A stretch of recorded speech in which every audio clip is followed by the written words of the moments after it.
Revolution. This is Brother Leonard, the Truth Seeker, coming to you with a few minutes of truth. And when I say a few minutes, I promise you a few minutes of truth. Recently, I believe it was on the 17th of February 2025, pastor, preacher, evangelist, Mark Chironna took to his social media to talk about CEO pastors. You're going to see the video after I get done. A few things that I did want to say about that. Now, this is all commentary, but you'll see the video after this. We have been talking a lot about how the church had changed throughout my time within the Church Folk Revolution, and even with what I've been doing on this channel with myself. And I just find it so interesting that a pastor that has benefited tremendously from what he called the CEO pastor, benefited from the system of what we see as what the church is today, how now all of a sudden you get some great revelation, and then now everyone who's going to be watching the video is like, oh, pastor, you said such a word, you said such a this. I'm like, dude, you're late to the party, man. We've been calling y'all CEOs for such a long time. We have been challenging the aspect of church causing our people within the church being viewed as commodities, as consumers, as giving units. We've been talking about this, bruh. And now you're going to come up with this like, oh, we here now. Oh, now we're CEOs and God's not doing this. No, come on, man. You've been benefiting from that since about the 90s or whatever, even before that. But when it started coming up in the 90s, you've been benefiting from it, bruh. Now, the one thing that you'll see in the video that you won't see in the video is that he will say that he admitted to it, but you won't say that he's sorry for the role that he played. That's one thing that you're not going to see. See, this is some of the things that when we, as who get involved in this, and it's called accountability. Sometimes accountability is, yes, you understand the role that you not only understanding the role that you played, but you also, show remorse in some sort of way. You apologize, you repent, you something. That's what accountability is. Yet, Mr. Chironna here, complicit in what he is seeing, what he is stating, complicit in it, but is not saying that he is sorry for the role that he played. I mean, maybe, we all go through life cycles. We come up, we get up to the point, we reach our peak, and then we're on the downslide. And maybe he's,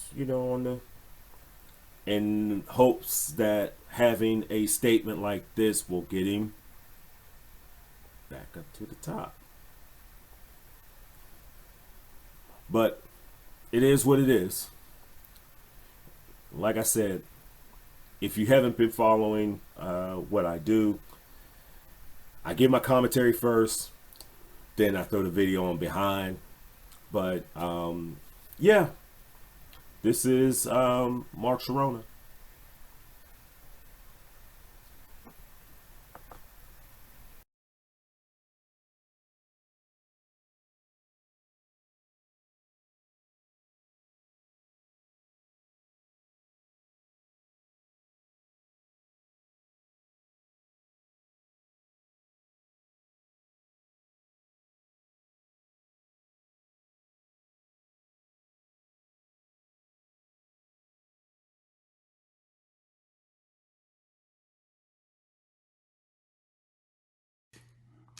To all of you that are emerging leaders as senior pastors in the emerging generations, listen carefully because I'm staying really focused on the topic at hand.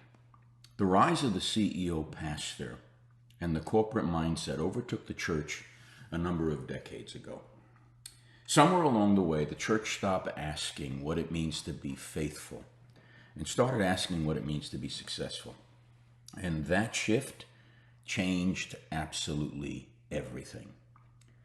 When pastors became brand managers, congregations turned into consumers, and the pulpit became a platform for influence rather than a place of sacred proclamation, we lost something essential. The CEO pastor is not a scriptural figure. He or she is a product of the industrialized, efficiency-driven culture that measures success by output, scalability, and visibility. In a world where corporate metrics determine value, we exchanged the slow, cruciform work of discipleship for expansion models and leadership strategies borrowed from Wall Street and Silicon Valley. I was part of that generation.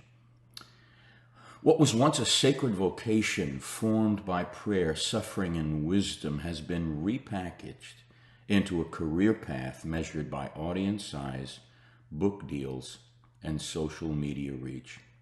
The shift, my friends, was not accidental. The late modern church, particularly in the West, has been shaped by the logic of consumer capitalism, where growth is the highest virtue. The megachurch phenomenon reinforced the belief that bigger is always better, that a church is healthy if it's expanding numerically, and that pastors are successful if they're building an empire.